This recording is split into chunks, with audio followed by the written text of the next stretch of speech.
Missed call, website से पूरे गुजरात भर में, गुजरात के कोने कोने से 1 लाख से भी ज्यादा लोगों ने अपने प्रश्न भेजे हैं और वो ये सारे प्रश्न सुनने भी वाले हैं।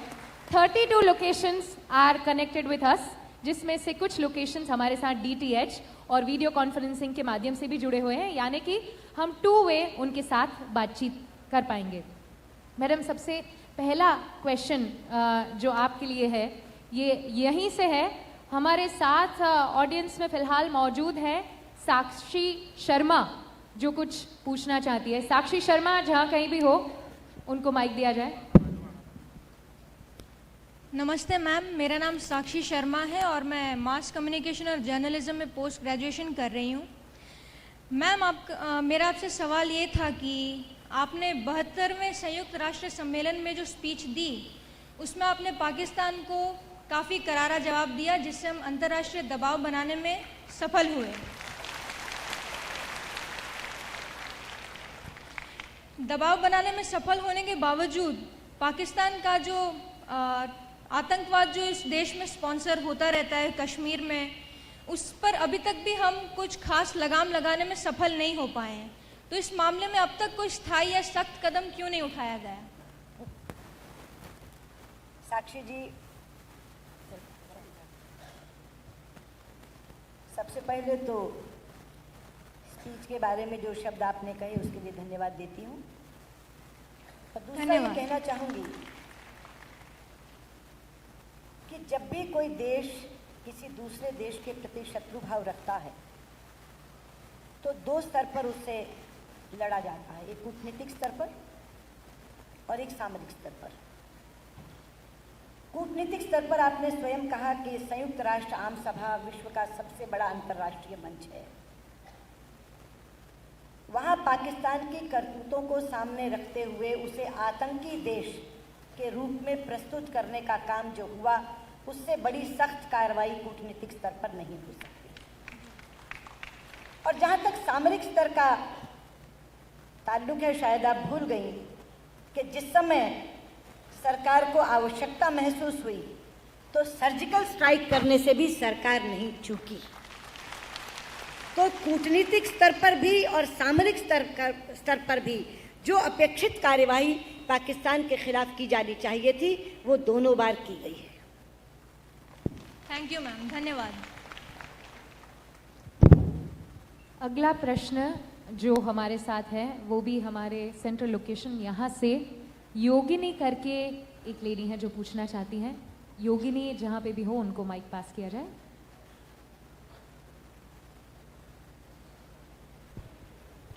Namaste Sushma ji, it's an honor to have this opportunity to be able to ask you this question. हम बात कर रहे हैं women empowerment. आवाज We नहीं आ रही। cannot hear you because of एक some बार ले technical लीजिए, problem. माइक ले लीजिए फिर बोलिए।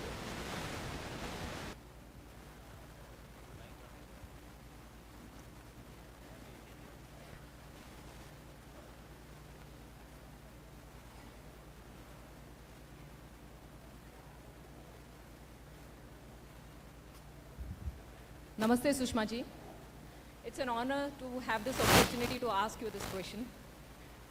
मेरा प्रश्न बहुत सिंपल है। हम बात कर रहे हैं वुमेन एम्पावरमेंट की, हम बात कर रहे हैं बेटी पढ़ाने की। बेटी हमारी पढ़ जाती है, लिख जाती है, हमारे संस्कारों के हिसाब से शादी कर लेती है, परिवार बसा लेती है। परिवार बसाने के बाद हमें जो एक आशीर्वाद मिला है एक नई ज़िंदगी को इस पृथ्वी पे लाने का, हम माताएं बनते हैं। तो हम इस सरकार से क्या अपेक्षा कर सकते हैं कि माताएं बनने के बाद हम परिवार एवं हमारे काम के बीच में हम संतुलन बनाए रखने के लिए हम सरकार से क्या अपेक्षा कर सकते हैं? देखिए, मैंने 25 बरस की उम्र में राजनीति में प्रवेश किया था और 25 बरस की उम्र में हिंदुस्तान की सबसे कम उम्र की कैबिनेट मंत्री बनी थी। माँ बाद में बनी और तब से लेकर आज तक ये प्रश्न मेरे मन में कभी नहीं उभरा कि मैं संतुलन कैसे बैठाऊं। संतुलन बैठाने के लिए 2 चीजें समझ लीजिए। एक तो अच्छा समय प्रबंधन, परिवार का सहयोग जरूरी है, वो एक पूर्व शर्त है। अगर परिवार का सहयोग नहीं मिलता तो आप बिना कामकाजी होते हुए भी संतुलन नहीं बैठा सकती। परिवार का सहयोग बहुत ज़रूरी है। मैं बहुत सौभाग्यशालिनी हूँ, मुझे पति का सहयोग मिला, मुझे परिवार का सहयोग मिला, और ऐसा परिवार मिला जिसने सहयोग पूरा दिया मगर हस्तक्षेप बिल्कुल नहीं किया। पर मैं आपको बताना चाहूँगी कि संतुलन बैठाने के लिए एक चीज़ का ज़रूर दिमाग में बात रखिए, लोगों को अपने ना पति को ना बच्चों को क्वांटिटी टाइम नहीं चाहिए कि आप कितनी देर घर में रहती हैं, उन्हें क्वालिटी टाइम चाहिए। कि जब आप घर में रहती हैं तो आप ये सोचिए कि पति को पत्नी चाहिए। मैंने हमेशा सोचा कि पति को सांसद या मंत्री नहीं चाहिए, जब मैं पति के पास हूँ तो पति को पत्नी चाहिए। और जब मैं बच्ची के पास हूँ, मेरी एक बेटी है, कि जब मैं बेटी के पास हूँ तो बेटी को माँ चाहिए, मंत्री नहीं चाहिए। तो आप 1 घंटा चाहे उनके साथ बैठें बच्चों के साथ, मगर माँ बनकर पूरा ध्यान उन तक रखें। पति के पास बैठें तो पूरा ध्यान उन तक रखें। जब ऑफिस में आए काम करने के लिए तो पूरा ध्यान ऑफिस में रखें। बटे हुए मन से आप कहीं श्रेष्ठता नहीं दिखा पाएंगी, ना परिवार में ना काम की जगह पर। लेकिन अगर आपने क्वालिटी टाइम बच्चे को भी दे दिया, क्वालिटी टाइम पति को भी दे दिया, परिवार को दे दिया, तो कभी परिवार से आपको ये शिकायत नहीं आएगी कि तू घर में नहीं रहती, तेरा तो काम हम लोगों को करना पड़ता है। और समय प्रबंधन अगर आप सही से कर लेंगी तो सारे काम आप घर के भी कर लेंगी, बाहर के भी कर लेंगी, और केवल सहज यूँ नहीं, बहुत श्रेष्ठता का प्रदर्शन परिवार और कारोबारी में दोनों जगह कर पाएंगी। ये मैं अपने अनुभव से कह रही हूँ, किताब में पढ़ी हुई बात नहीं समझा रही।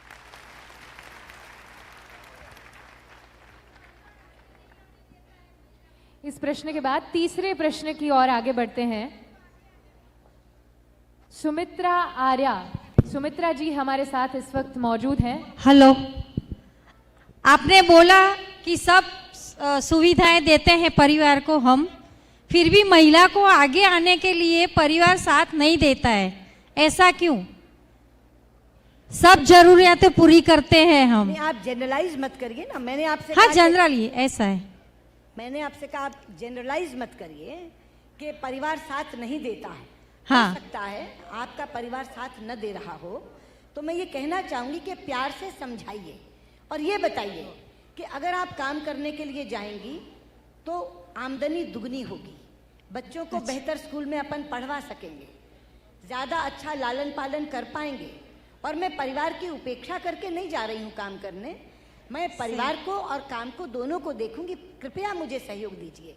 और मानव मन ही तो है, धीरे धीरे धीरे, आज नहीं तो कल, कल नहीं तो परसों। अरे हमने डोकलम में चीन को मनवा लिया, आप अपने पति की बात करो। Thank you. Okay, thank you.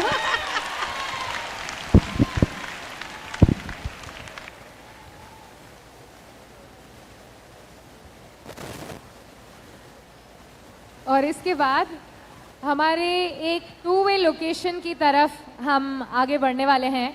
जैसे मैं और आप यहाँ पे बैठ के हमारे पास ये तक प्राप्त हुई है कि हम सीधा संवाद कर पाए, वैसे देयर आर 32 मोर लोकेशंस जहाँ से यही तक प्राप्त हुई है। 1 लाख से भी ज़्यादा लोगों ने अपने सवाल भेजे हैं। अगला सवाल हम जामनगर से देखने वाले हैं। Let's go to our next two way location, Jamnagar.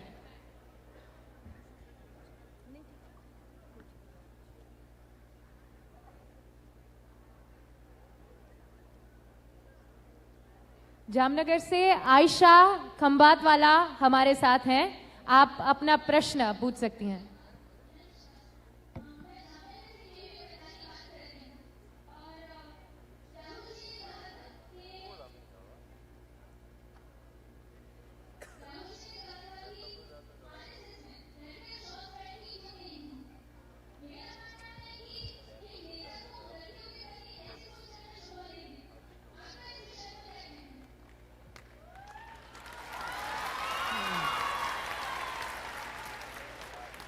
मेरा इस विषय में वही कहना है जो आप कह रही हैं कि नेताओं को ऐसी बात कहना शोभा नहीं देता। राहुल जी कांग्रेस पार्टी के उपाध्यक्ष हैं, राष्ट्रीय उपाध्यक्ष, और चर्चा उनके अध्यक्ष बनने की भी चल रही है। अगर वो हमसे ये पूछते कि आरएसएस में महिलाओं को अनुमति क्यों नहीं है, तो मैं निश्चित उन्हें जवाब देती और तर्कसंगत जवाब देती। लेकिन जिस अनुचित और अभद्र भाषा में उन्होंने ये सवाल पूछा है, मुझे लगता है ये अभद्र प्रश्न पात्रता ही नहीं रखता उत्तर देने की, इसलिए इस अभद्र प्रश्न का उत्तर मैं नहीं देना चाहूँगी।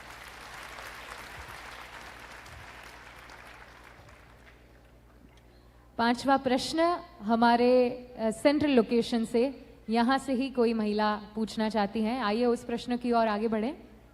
Fifth question, can we hand over the mic?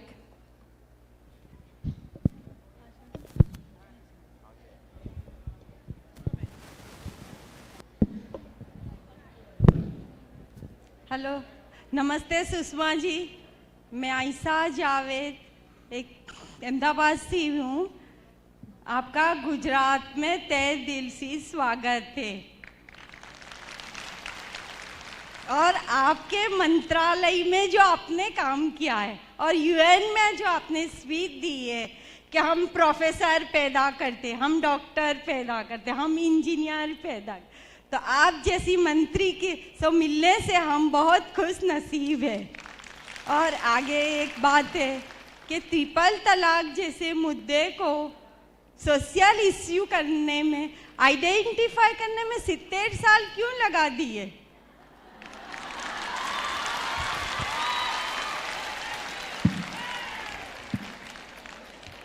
Mrs Javed, जो मैंने पाकिस्तान को आईना दिखाया, आपने उसकी तारीफ की है जी, उसके लिए शुक्रिया। जो आपने कहा इतने साल, शायद आप इन 70 सालों की बात कर रही हैं जी, जब से मुल्क आज़ाद हुआ। ये गिनती गलत होगी। अच्छा, ये 70 साल नहीं, इसे ख़त्म होने में 1300 साल लगे हैं। और आपने पूछा क्यों लग गए?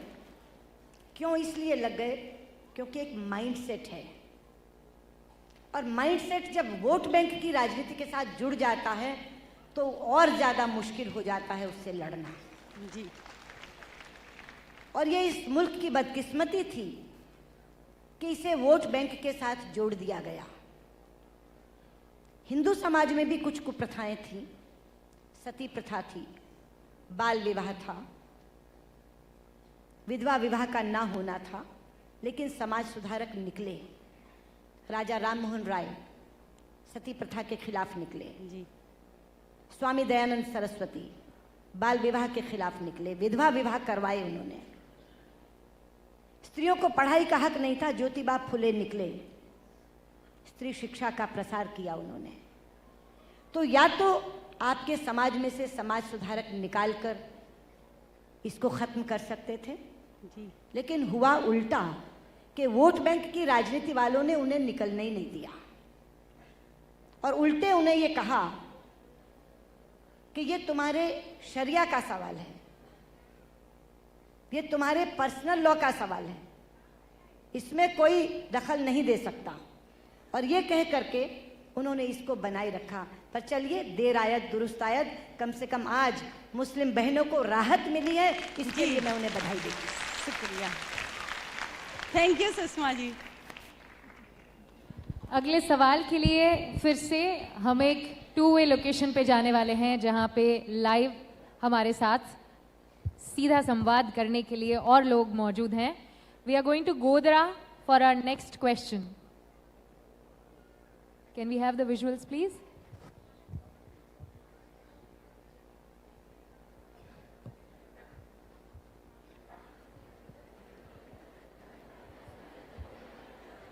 आप अब सुषमा जी से अपना प्रश्न पूछ सकती हैं, हम आपको सुन सकते हैं।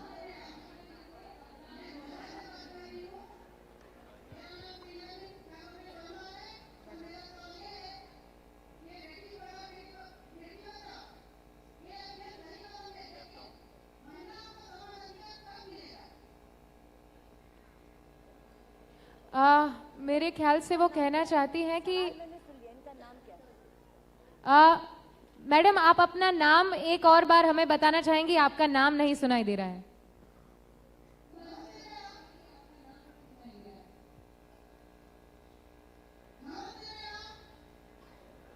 अब नाम, केवल नाम बता दीजिए। एन नहीं, आपका प्रश्न मैंने सुन लिया। आप कह रहे हैं कि महिलाओं को समान अधिकार कब मिलेगा। मुझे आपका नाम नहीं समझ में आया है, इसलिए मैं आपको संबोधित नाम से नहीं कर पा रही हूँ, पर मैं आपके प्रश्न का उत्तर देती हूँ। समान अधिकार कब मिलेगा। अभी मैंने मिसेस जावेद के सवाल में माइंडसेट का जिक्र किया था।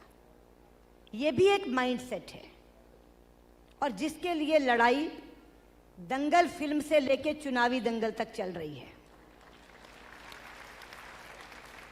दंगल फिल्म का एक डायलॉग मुझे सबसे ज्यादा अच्छा लगा। जब वो गोल्ड मेडल जीतने की प्रतियोगिता में जाती है तो पिता से पूछती है, पापा मैं जीतूंगी ना, मुझे आशीर्वाद दो। तो एक बात कहते हैं उसके पिता, बेटा तू जरूर जीतेगी। ये सोचना कि तू उससे नहीं लड़ रही जो लड़की तेरे सामने खड़ी है, तू उन लाखों लोगों से लड़ रही है जो बेटियों को बेटों से कम आंकते हैं, तो तू जीतेगी। और ये माइंडसेट, इसके खिलाफ लड़ाई बहुत जोरों से चल रही है और बहुत इसमें सफलता भी हमने प्राप्त की है, लेकिन बहुत सफलता प्राप्त करनी बाकी है। कैसे सफलता प्राप्त की है? आपको मालूम है कि कुछ क्षेत्र पुरुषों के एकाधिकार क्षेत्र थे।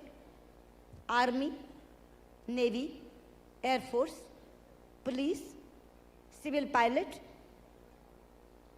वर्जित था महिलाओं का जाना, लेकिन अपने योग्यता के बल पर संघर्ष करके उन्होंने भेदन कर दिया उस चक्रव्यूह का।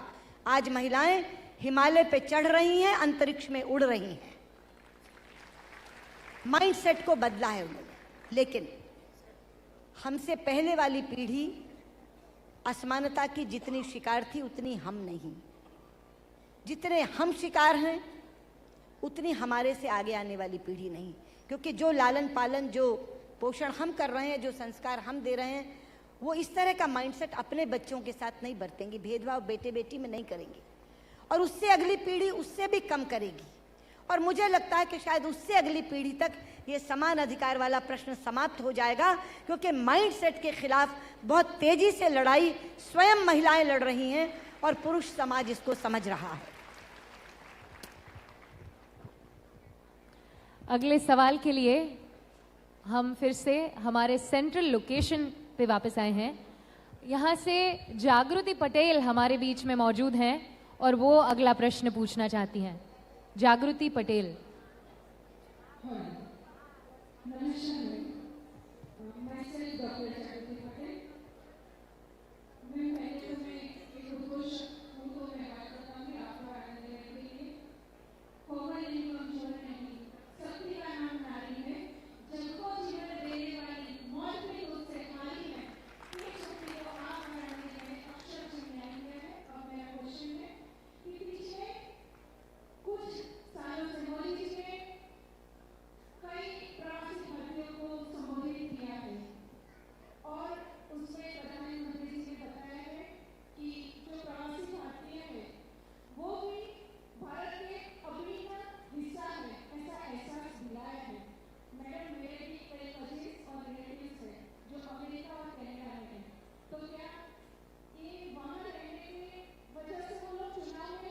नहीं ले सकते, तो क्या प्रवासी भारतीय वोट नहीं दे सकते?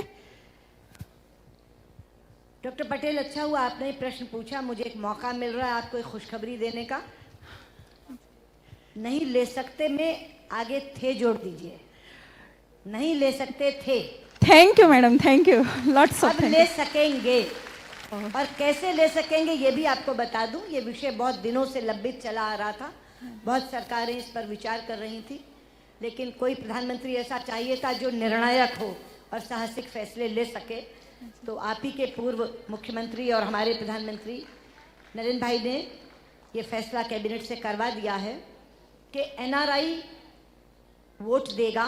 पहले उसको यहाँ आकर के वोट देना पड़ता था, अब उसको यहाँ आने की जहमत नहीं उठानी होगी। ये प्रॉक्सी वोटिंग होगी। वो आप में से किसी को ऑथराइज कर देगा कि आप मेरी ओर से वोट दे दीजिए, और वो ऑथराइजेशन लेकर आप रिटर्निंग ऑफिसर के पास जब अपना वोट डालने के लिए जाएंगे तो आप वो रिटर्निंग ऑफिसर के पास, अगर उसी मतदान केंद्र में है तो, अगर दूसरे मतदान केंद्र में है तो आप दिखा देंगे कि ये ऑथराइजेशन लेटर आया है, मैं उनकी तरफ से वोट डाल रहा हूँ, वो उनके नाम पे टिक कर देगा और आप वोट डाल आएंगे। थैंक यू मैं मैडम। कहना चाहूंगी वो जो कहे उसी निशान पर वोट डालना, अपनी मर्जी से मत डाल देना। Thank you madam, thank you, क्योंकि थैंक यू। ये निर्णय विश्वास पर किया गया है कि उसने आप पर ट्रस्ट किया और कहा कि मेरी तरफ से वोट वहां डाल देना। ये विश्वास के ऊपर लिया गया निर्णय है, उनके विश्वास को बरकरार रखिएगा। लेकिन एनआरआई को वोट देने का फैसला, उनको अधिकार का फैसला हम लोगों ने कर लिया है। बहुत जल्दी इसमें एक अमेंडमेंट होनी है एक्ट में, रिप्रेजेंटेशन ऑफ पीपल एक्ट, वो हम लोग संसद के द्वारा करवाएंगे। लेकिन कैबिनेट द्वारा ये फैसला किया जा चुका है कि एनआरआई को वोटिंग राइट दिया जाएगा। थैंक यू मैडम, बहुत आनंद का मैसेज दिया आपने।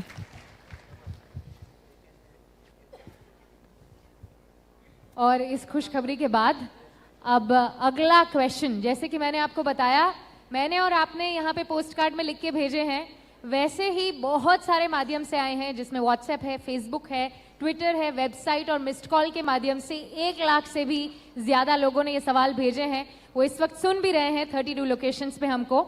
अगला प्रश्न जो है वो उस माध्यम से पूछा गया है जिस पे जवाब देने के लिए, हमारी उलझने तुरंत सुलझाने के लिए सुषमा जी जानी जाती हैं। अगला क्वेश्चन ट्विटर से पूछा गया है, आइए देखते हैं ये क्या सवाल है। ये प्रिया पंड्या का क्वेश्चन है, मैम जब देश भर में इतनी सारी दूसरी बड़ी बड़ी समस्याएं हैं, ऐसे में क्या हमें बुलेट ट्रेन पर इतना पैसा खर्च करना चाहिए और इससे हमारा क्या फायदा होगा? किसका सवाल है ये प्रिया पंड्या आपको पूछना चाहती प्रिया है। पंड्या। प्रिया जी, आपने सवाल को अन्य समस्याओं से जोड़ करके पूछा है, तो क्या मैं ये समझूं कि बुलेट ट्रेन नहीं आएगी तो सब समस्याओं का समाधान हो जाएगा,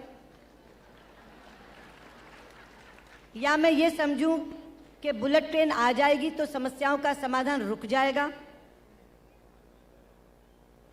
मैं आपको कहना चाहती हूं कि देखिए, जमाने के साथ साथ देश को आगे बढ़ना होता है। मैं विदेश मंत्री हूं, इसके नाते बहुत साक्षी होकर के कह सकती हूं कि विकसित देशों में बुलेट ट्रेन का जाल बिछा पड़ा है। हमारे यहाँ तो ये पहली बुलेट ट्रेन होगी।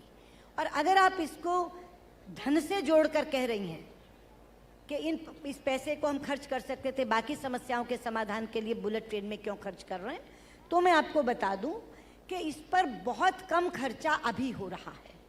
इसके लिए जो जापान से हमें ऋण मिला है, कर्ज मिला है, उसका ब्याज अगर बताऊं तो आप हंस देंगी, 0.01%। कैसे बताऊं? 100 रुपए पर 1 पैसा, 100 रुपए पर 1 पैसा वार्षिक, 1 पैसा, 1 रुपया भी नहीं, 100 रुपए पर 1 पैसा वार्षिक,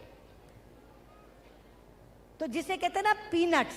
तो अभी हमारी अर्थव्यवस्था पर कोई बोझ बुलेट ट्रेन का नहीं आ रहा, लेकिन विकास की गति को तेज करने में इसका बहुत फायदा मिलेगा। खास तौर पे जो सेक्टर चुना गया है अहमदाबाद मुंबई का, वो व्यापार के लिए बहुत जाना जाता है गुजरात में। तो इसलिए मैं कह रही हूँ, एक तो ना तो बुलेट ट्रेन के आने से समस्याओं का समाधान रुकेगा, और ना बुलेट ट्रेन के ना आने से समस्याओं का समाधान हो जाएगा। बहुत कोई बड़ा अर्थ बोझ हम पर आने वाला नहीं है, लेकिन बुलेट ट्रेन के आने से विकास की गति तेज होगी।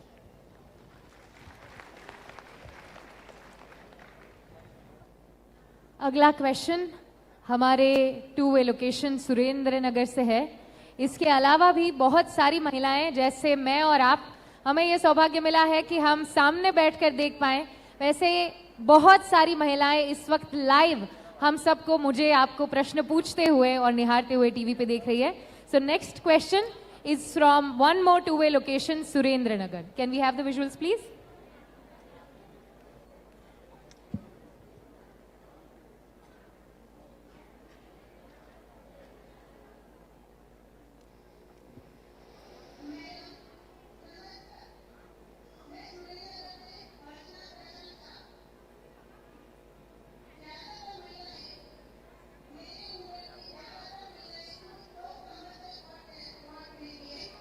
मेरा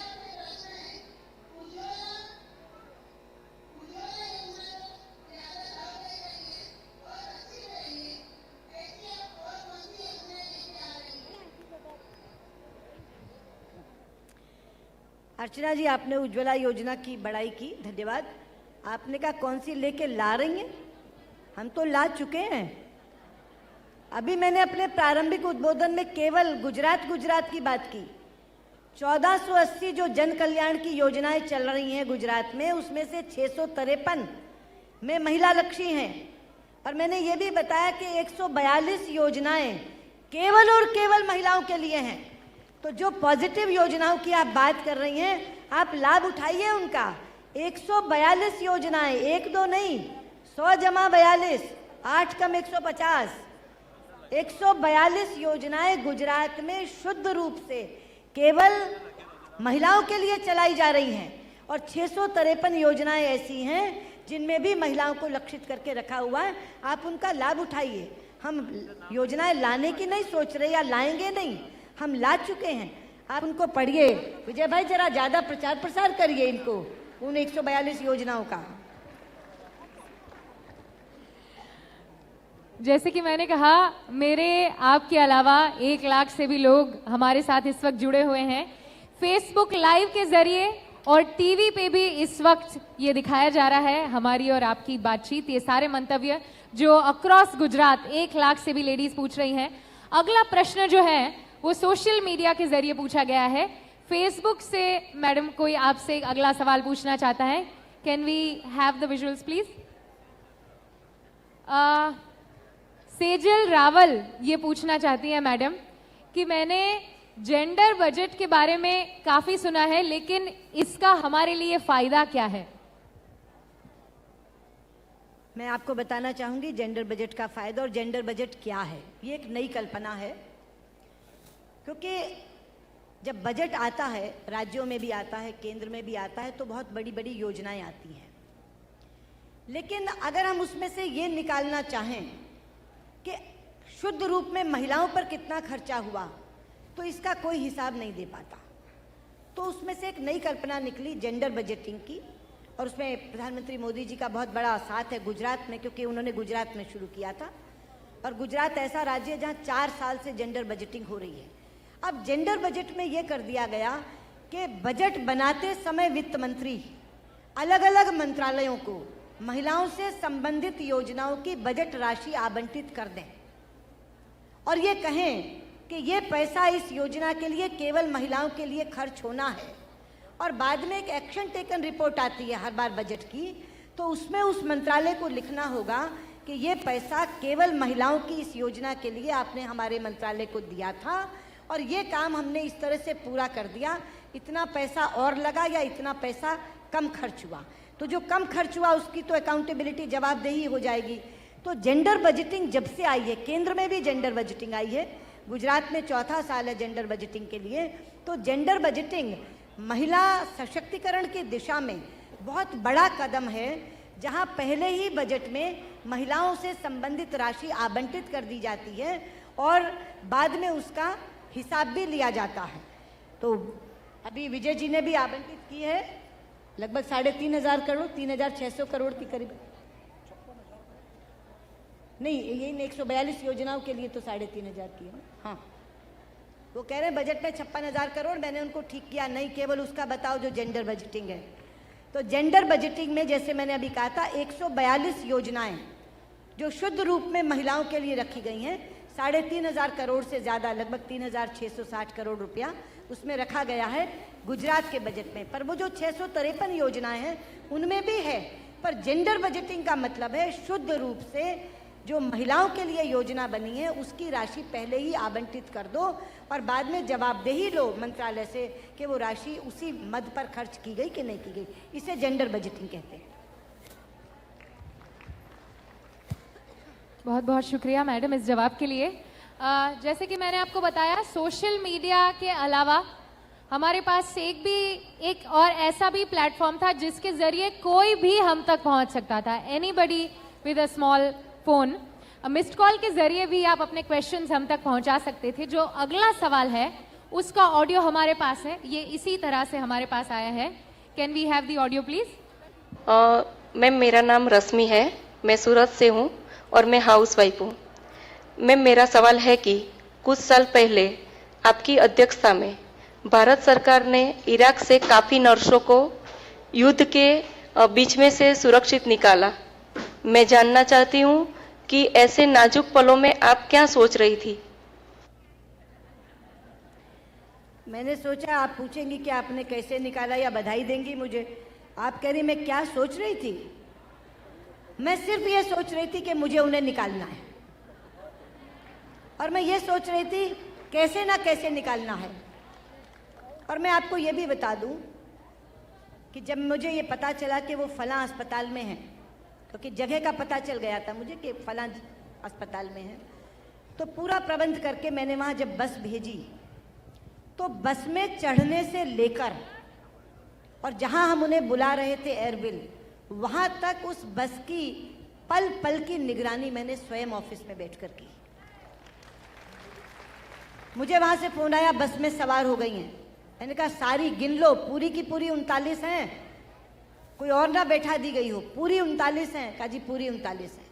उसके बाद कब वो बस दाएं मुड़ी, कब वो बस बाएं मुड़ी, कहाँ वो बस रुकी, कब वो बस वापस चली, ये लगातार ऑफिस में बैठकर मैंने निगरानी की। और कब वो बस वहाँ पहुँच जाएगी एयरबिल, उस हिसाब से यहाँ अपने जहाज को तैयार करके रखा कि ताकि वो जहाज तुरंत पहुँचे और उन नर्सों को लेकर के आ जाए।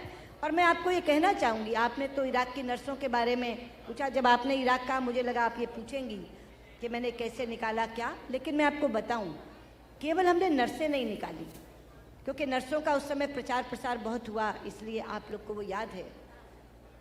मैं आपको एक आंकड़ा देना चाहूँगी कि पिछले 3 वर्षों में विदेशों में फंसे हुए 88,302 भारतीयों को मैं वापस लेकर आई। 88,302 स्ट्रैंडेड लोग, फंसे हुए लोग, 88,302। और निकालते समय ना जात देखी, ना धर्म देखा, ना भाषा देखी, ना प्रदेश देखा। क्या देखा? Indian passport. भारत का नागरिक होना चाहिए बस। अगर हाथ में इंडियन पासपोर्ट है तो आपको वापस लाना ही है। एक समय था कि अपने फंसे हुए भारतीयों के, अपने फंसे हुए लोगों को निकालने के लिए 2 देशों का नाम आता था, एक अमेरिका का और एक इजराइल का। लेकिन मैं आपका मन खुश कर दूं कि यमन से जब हम लोग निकाल रहे थे तो अमेरिका, इंग्लैंड, जर्मनी, फ्रांस जैसे 48 देशों ने हमसे अनुरोध किया कि आप हमारे लोग भी निकाल लाओ। हम नहीं निकाल पा रहे, केवल भारत निकाल पा रहा। और हम क्यों निकाल पा रहे थे ये भी बता दूं। हम केवल इस कारण से यमन से निकाल पा रहे थे क्योंकि सऊदी अरब की यात्रा में प्रधानमंत्री मोदी जी ने सऊदी नरेश से इतने व्यक्तिगत संबंध बना लिए, घनिष्ठ संबंध बना लिए कि मैंने उनसे कहा, बेंगलोर में राष्ट्रीय कार्यकारिणी चल रही थी, कि प्रधानमंत्री जी एक बार सऊदी नरेश से बात कर लीजिए और ये कह दीजिए कि वो कुछ दिन के लिए गोलाबारी रोक दें ताकि मैं भारतीयों को निकाल लाऊं। प्रधानमंत्री जी ने तुरंत उनसे बात की तो उन्होंने कहा देखो रोज तो हम 7 दिन तो गोलाबारी नहीं रोक सकते क्योंकि लड़ाई चल रही है, हम रोज 9 से 11 तक रोक देंगे। आप अपने विदेश मंत्री को कहिए उस 2 घंटे में जितने निकाल सकती है निकाल दें। अब ये जो व्यक्तिगत संबंध वो बना के आते हैं विदेश यात्राओं में, देश और देश के बीच का संबंध औपचारिक होता है, लेकिन ये अनौपचारिक संबंध, मैत्रीपूर्ण संबंध, ये उस कारण से सऊदी अरब ने गोलाबारी रोकी, यमनी लोगों ने हवाई अड्डा खोला तो हम लोग निकाल कर लाए और 48 देशों के 1947 लोगों को भी निकाल कर लाए और 4,500 भारतीयों को भी वहां से निकाल कर लाए। लेकिन कुल 88,302 लोगों को हम अब तक निकाल के ला चुके हैं।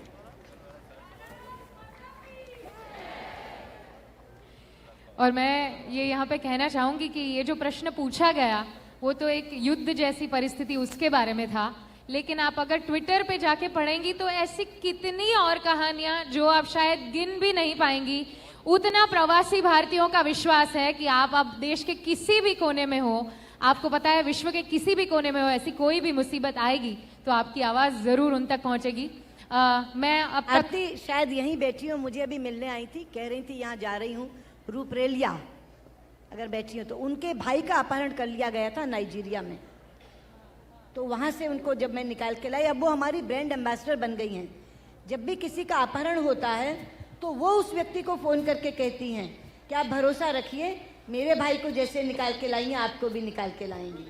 तो यहाँ शायद बैठी हूँ रूपरेलिया, है क्या? हमारे बीच में मौजूद है क्या? अच्छा, और मैं ही आपको बता सकती हूँ, मैं जितनी भी बार विदेश गई हूँ, हम इमिग्रेशन की लाइन में खड़े होते हैं और कोई अगर रिमोटली भी किसी भी प्रॉब्लम की बात करता है तो कोई जरूर बोलेगा, अगर आपको ऐसा लग रहा है तो सुषमा जी को ट्वीट कर दीजिए, जरूर जवाब आएगा। And with that confidence I think every single Indian जो देश के बाहर जा रहा है वो वहां पे लाइन में खड़ा रहता है। Moving on to our next question, जो सेंट्रल लोकेशन से है, बहुत सारे लोग उत्सुक हैं। जो पूछना चाहती हैं मैडम, उनका नाम है शशि बजारी। हमारे साथ कहाँ पे हैं शशि जी? उनको माइक दिया जाए।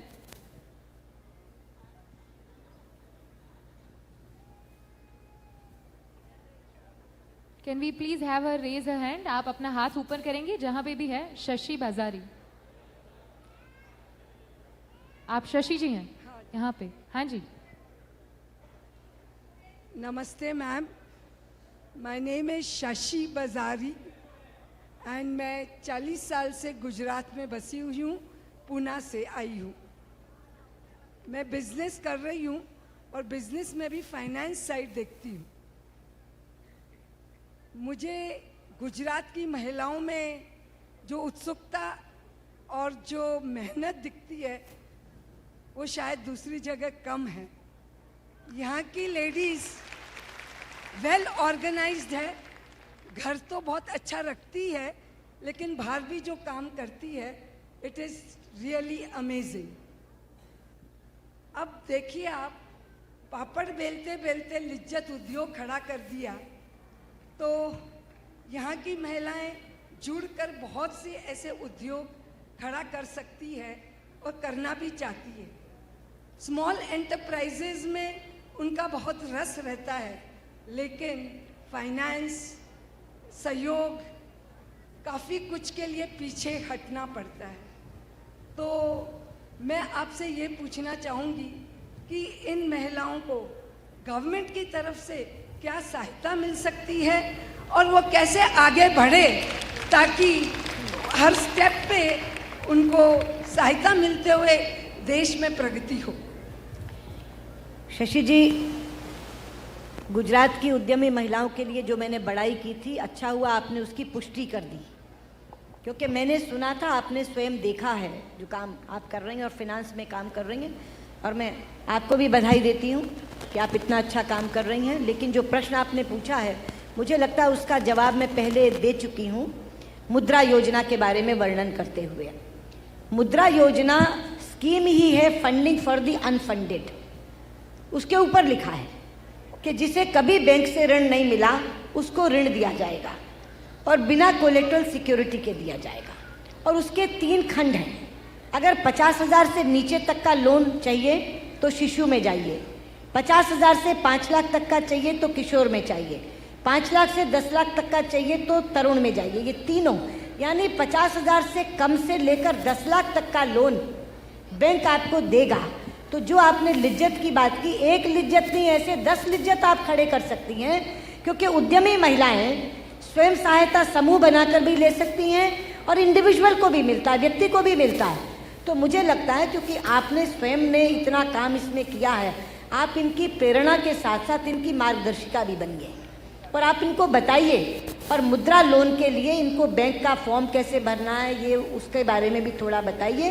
और बिल्कुल सरकार तैयार है, मैंने आपको आंकड़ा दिया, 4 लाख करोड़ लगभग, 3,96,000 करोड़ पैसा ऑलरेडी मुद्रा में बटा है और उसमें से 76% महिलाएं ही लाभार्थी हैं। मैं चाहूंगी अगर विजय जी के पास फिगर हो कि उसमें से कितनी गुजरात की महिलाओं को मिला है, तो और भी ज़्यादा पुष्टि हो जाएगी।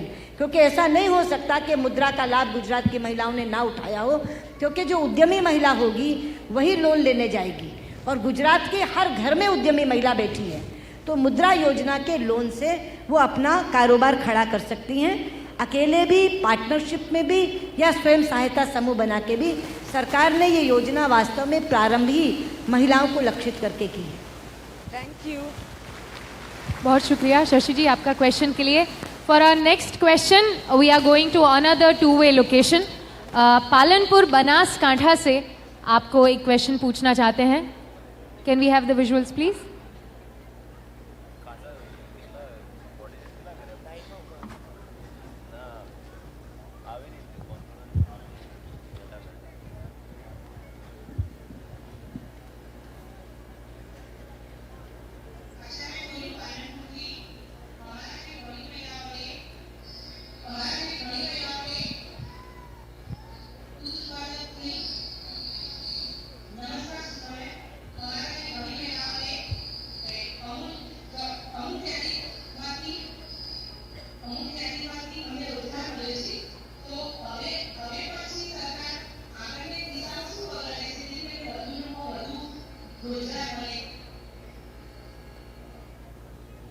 ये पूछना चाहती हैं डेयरी उद्योग के बारे में कि जैसे जहाँ तक मैं समझ पाई हूँ अमूल की वजह से जैसे बढ़ावा मिला है, वैसी कोई योजनाएं जो महिलाएं डेयरी उद्योग में आगे बढ़ना चाहती हैं उस योजनाओं को आकार मिले, ऐसा कुछ प्रायोजन है क्या?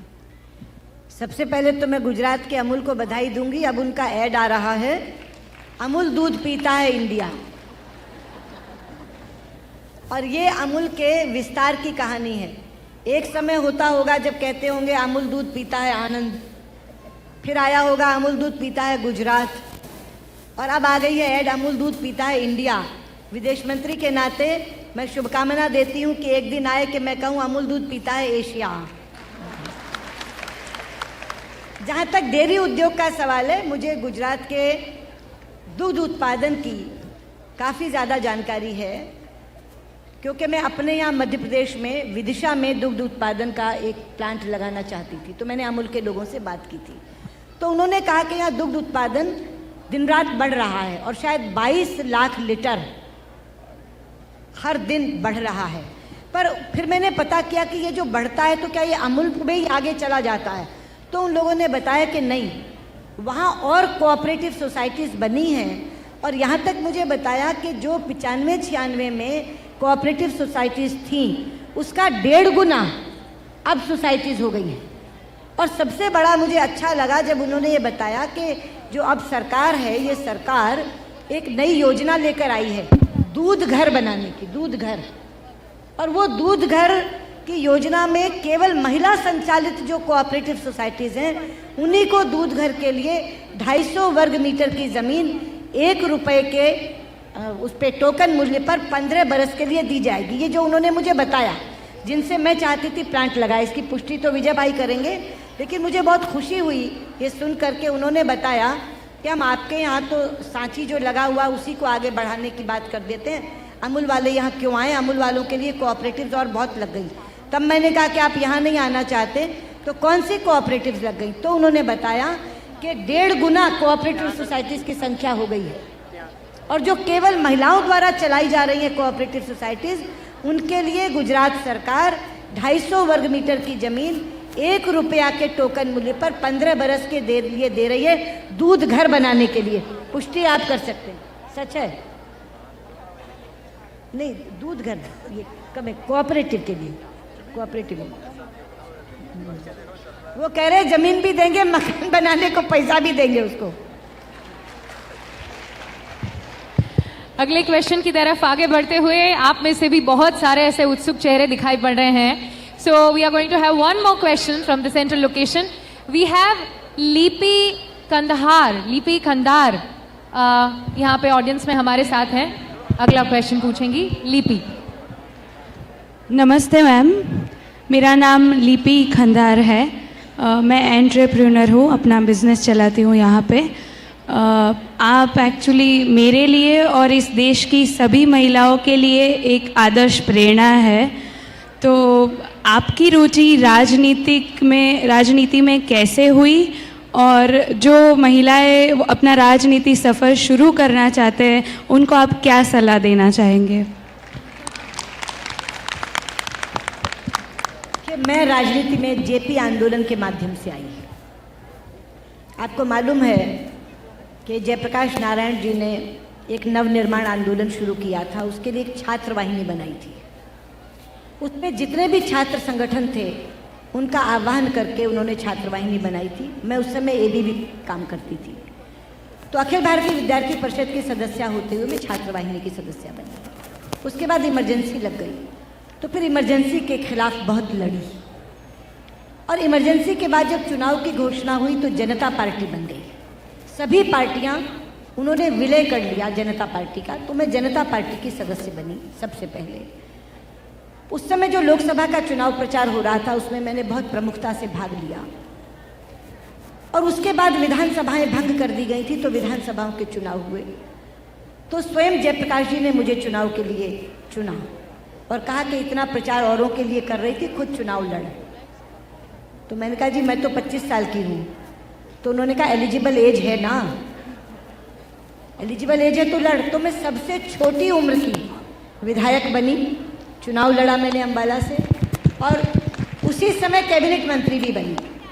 और ये आज तक का रिकॉर्ड है कि मैं 25 बरस की सबसे कम उम्र की कैबिनेट मंत्री हूँ, जब तक कि कोई ये उम्र ही ना घटा दे कि 25 की जगह 21 बरस में चुनाव होने लगे तो शायद कोई ये रिकॉर्ड तोड़ दे।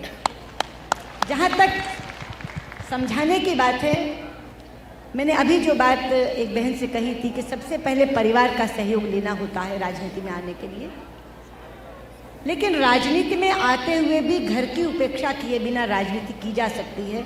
मैं इसका एकदम साक्षात उदाहरण सामने बैठी हूँ। मेरी एक बेटी है जो राजनीति में आने के बाद जन्मी, लेकिन उसके लिए समय मैंने बिल्कुल अलग रख रखा था। जैसे हर दिन में 1 घंटे के बाद, मतलब वो स्कूल से आती तो मैं उसको मिलती, जब मैं स्कूल सुबह भेजती तो मैं स्वयं उसको तैयार करके भेजती, लेकिन शुक्रवार की शाम पूरी तरह से उसे समर्पित थी। और अपने कार्यकर्ताओं को मैंने कह रखा था कि 7 दिन में से 6.5 दिन आपके, आधा दिन उसका। तो हमें एक अच्छा समय प्रबंधन करके हम राजनीति और परिवार में संतुलन भी बैठा सकते हैं। लेकिन राजनीति में आने वाली महिलाओं को मैं एक बात कहना चाहूँगी कि अगर राजनीति में सत्ता मिले तो उसे केवल जन सेवा का माध्यम करके उपयोग करना, कभी भी उसे अपने परिवार के लिए मत उपयोग करना। आज जब मैं 2-4 लोगों को सुबह से शाम निकाल लेती हूँ तो रात को एक आत्मसंतोष के भाव से नींद आती है कि ईश्वर तूने अगर ये हैसियत दी तो इस हैसियत से कम कुछ लोगों का कल्याण तो कर पा रही हूँ, जो परदेश में फंसे लोग हैं उनको ला पा रही हूँ। तो मेरा एक ही उनको संदेश होगा, एक तो आत्मविश्वास से राजनीति में आओ। मैं ये काम कर नहीं सकती, इसको शब्दकोश से हटा दो, आप हर कुछ कर सकती हैं। और एक बार अगर आपने पुरुष के सामने ये साबित कर दिया कि आप वाकई बहुत योग्य महिला हैं, तो फिर स्काई इज द लिमिट। आपको पीछे मुड़ के देखने की ज़रूरत नहीं पड़ेगी, आप आगे आगे बढ़ते जाएंगे। Thank you ma'am. क्या मैं क्वेश्चन एक पूछ सकती हूँ? अगला question ma'am,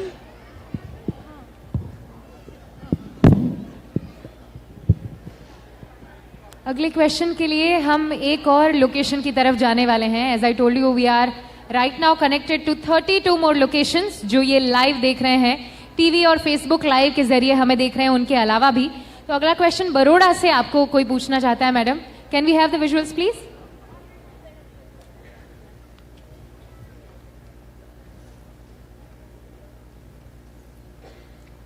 yes, you can ask your question.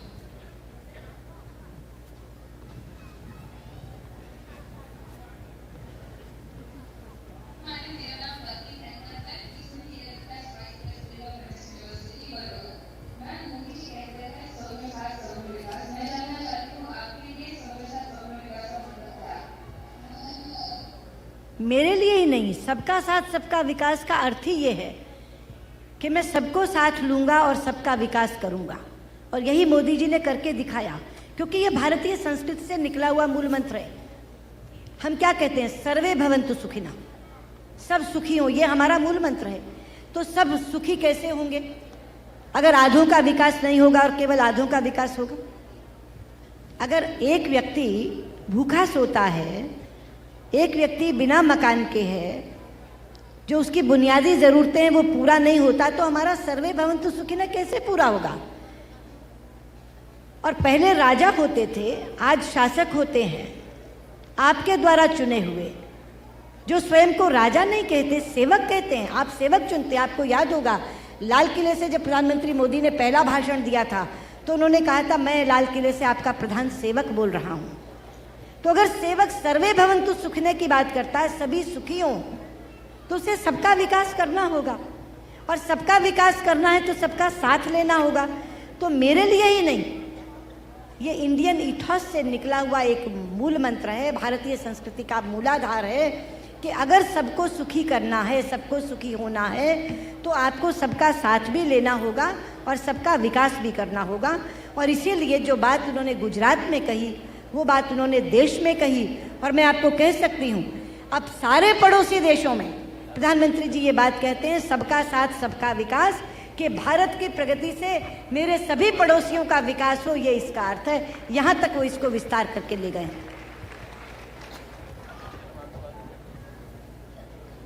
अगले क्वेश्चन के लिए हम फिर से उस माध्यम से प्रश्न लेने वाले हैं जहां से भी बहुत सारे क्वेश्चंस आए हैं। As I told you, people give missed calls, बहुत सारे मिस्ड कॉल्स आए हैं, उनमें से कुछ ऑडियो हमने निकाले हैं। Next question is going to be played for us now. उसी में से एक प्रश्न। બેન છે, હું એક ગરીબ પરિવારમાંથી આવું છું, હું રાજકોટથી આવું છું અને હું ઘરકામ કરું છું. બેન, મારો આજનો સવાલ છે, આજના સમયમાં ઘર બનાવવાનું ખૂબ જ અઘરું કામ છે. પોતાના ઘરનું સ્વપ્ન પૂરું કરવા સરકાર તરફથી શું મદદ મળી શકે છે? ये अपनी आर्थिक परिस्थिति के बारे में बता रही थी कि हमारी आर्थिक परिस्थिति बहुत अच्छी नहीं है और खुद का घर बनाना इस समय में महंगा हो गया है, तो उसके बारे में, खुद के घर के सपने को पूरा करने के लिए आप क्या मदद कर सकती हैं? देखिए, गुजरात सरकार भी और केंद्र सरकार भी गरीबों को समर्पित सरकार है। और आपने जिस घर की बात की है, ठीक है, घर बनाना महंगा है, लेकिन आपके महंगे घर को बनाना बहुत आसान कर दिया गया है 2 योजनाओं के द्वारा। एक योजना है प्रधानमंत्री आवास योजना, और उसमें गुजरात सरकार ने अपना नया भागीदारी की है। जैसे मैं आपको बताऊं, प्रधानमंत्री जी ने एक लक्ष्य रखा है 2022 तक सबका मकान। आप सोच सकते हैं कितना बड़ा लक्ष्य है ये। जिस देश में 125 करोड़ लोग रहते हों और गरीबी की रेखा से नीचे भी करोड़ों लोग रहते हों, वहाँ ये लक्ष्य रख लेना कि 2022 तक सबका अपना मकान होगा, ये सरकार ने जिम्मेदारी ली है। और मैं गुजरात के लिए कहना चाहती हूँ, 75,000 रुपये जो पहले गाँव में मकान बनाने के लिए गरीब को दिए जाते थे, उस राशि को बढ़ाकर गुजरात सरकार ने 1,20,000 कर दिया। शहर में भी प्रधानमंत्री ग्रामीण आवास योजना चल रही है, 1,50,000 रुपये दिए जाते हैं। आपको मालूम है उसमें 2 लाख रुपए गुजरात सरकार अपनी ओर से डाल रही है। और हमारे यहाँ जो बीजेपी की सरकारें हैं वो अपनी अपनी तरह से ऐसा कर रही हैं। कल मध्य प्रदेश के मुख्यमंत्री आकर के मिले, वो बता रहे थे कि प्रधानमंत्री आवास योजना कितना ज़्यादा बड़ी बन रही है। गुजरात में तो मैं आंकड़े देख रही थी, सबकी तुलना में 2.5 लाख मकान बने, 2.5 लाख मकान। और ये जो 1.5 लाख रुपया देती है सरकार, केंद्र सरकार, उसमें 2 लाख रुपया गुजरात सरकार अपनी ओर से दे रही है। आप अर्जी डालिए, उसमें आपका मकान सरकार की तरफ से बना करके दिया जाएगा। जितना पैसा ये आपको थोड़ा सा अपनी ओर से खर्च करना पड़ेगा, वरना अगर शहर में आपका मकान है तो 1.5 लाख केंद्र से आएगा, 2 लाख विजय भाई देंगे, गुजरात सरकार देगी। और गांव में है तो जो 75,000 की राशि थी वो 1,20,000 के तौर पे आपको मिलेगी। 40,000 की 3 किश्तें आपको मिलेंगी। ये योजना सरकार चला रही है, आप जैसे गरीबों के लिए ही चला रही है। आप इसका लाभ उठाइए।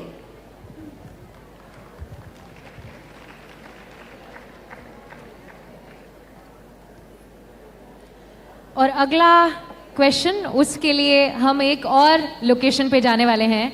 आउट ऑफ द 32 लोकेशंस जहां पे लाखों लोग सुन रहे हैं, नवसारी से अगला प्रश्न कोई पूछना चाहता है। Can we connect to Navsari please?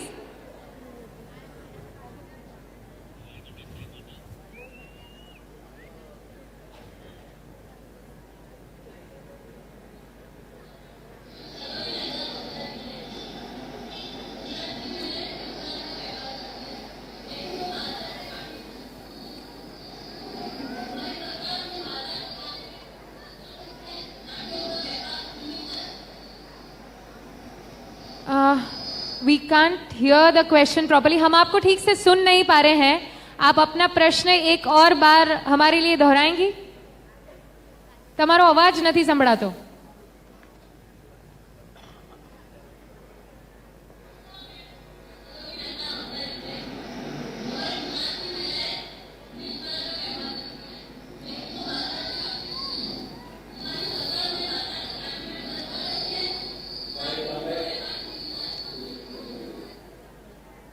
ये शिल्प कला से जुड़ा हुआ प्रश्न पूछना चाहती हैं कि शिल्प कला से जुड़े हुए हैं उनको व्यवसाय में मदद करने के लिए. मैं आपका प्रश्न सही समझी हूँ? I hope. ये पूछ रही होगी कि हम शिल्प कला कर रहे हैं, क्या हमें कोई बेचने के लिए कोई मदद हमें मिलेगी क्या? उनको और ये ऐसा मुझे ऐसा लगा वणिक वो गुजराती जितनी मैं समझ पा रही हूँ कि शिल्प कला से जुड़ा हुआ इनका व्यवसाय है तो उनको बाजारों तक पहुंचाने के लिए वो ज्यादा. I think that's what she meant. देखिए, वैसे तो भारत सरकार की कई योजनाएं हैं जिनके माध्यम से माल खरीदते हैं हम लोग शिल्पकारों से. क्राफ्ट्स बाजार भी लगाते हैं, मेले भी लगाते हैं, उसमें भी इनको मदद मिलते हैं. लेकिन एक योजना जिसका मैं आपको जिक्र करना चाहूँगी वो है ई महिला हाट. ई हाट, और वो केवल महिलाओं के लिए है. उसमें वो ऑनलाइन जुड़ जाती हैं और पूरे का पूरा सामान उनका ई हाट से घर में बैठे बैठे बिकता है. और ये ज़्यादातर क्राफ्ट का ही सामान है, जो शिल्पकार कह रही हैं ना, उन्हीं का सामान है. तो मुझे लगता है कि शायद 20,000 से ज़्यादा महिलाएं इसमें ऑलरेडी जुड़ गई हैं और लाखों का व्यापार इसमें हो रहा है. तो ज़रूर हम इनको बता देंगे कि वो ई हाट के माध्यम से अपने आप को रजिस्टर कर दें. उसमें रजिस्टर होना पड़ता है. रजिस्टर कर दें तो उसके बाद पूरा माल ये जितना बनाएंगी वो सरकार उसके माध्यम से खरीद लेगी और फिर आगे उसको बेचेगी. इन्हें किसी तरह की कोई कठिनाई उसमें होनी होगी. तो महिला ई हाट करके एक WCD की योजना है, विमेन एंड चाइल्ड डेवलपमेंट की. महिला ई हाट, जो भी शिल्पकार बहनें हैं वो अपने आप को अगर उसमें रजिस्टर करा लेती हैं तो उनका माल जो वो बनाएंगी वो सरकार उठा लेगी और बेचने के झंझट से आप मुक्त हो जाएंगी. सरकार उसको बेचेगी और काफ़ी अच्छे से ये योजना चल रही है. देश में बहुत महिलाएं इससे जुड़ी हैं.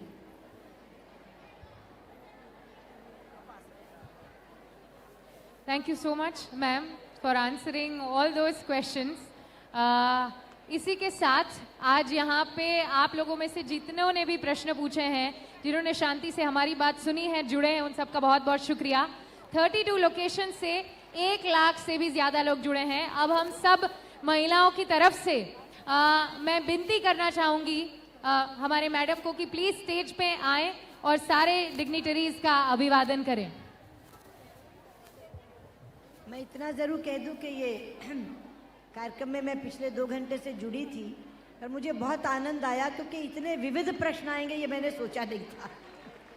इतने विविधता से भरे हुए प्रश्न आए हैं और मुझे भी उत्तर देके बहुत आनंद आया. आपको संतोष हुआ होगा, ऐसी उम्मीद करती हूँ. आप सबको बहुत बहुत बधाई, बहुत बहुत शुभकामनाएं. I would request Jyoti ma'am to please come forward.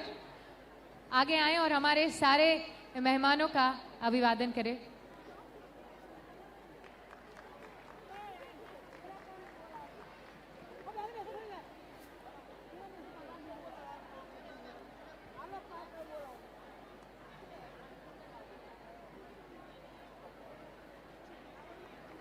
Thank you so much.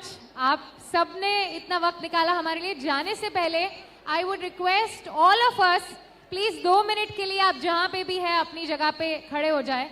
हम नेशनल एंथम बजा के इस प्रोग्राम को यहाँ पे खत्म कर रहे हैं. आप जहां पे भी हैं प्लीज अपनी कुर्सी पे खड़े हो जाएं और 2 मिनट के लिए अपनी जगह पे बने रहें.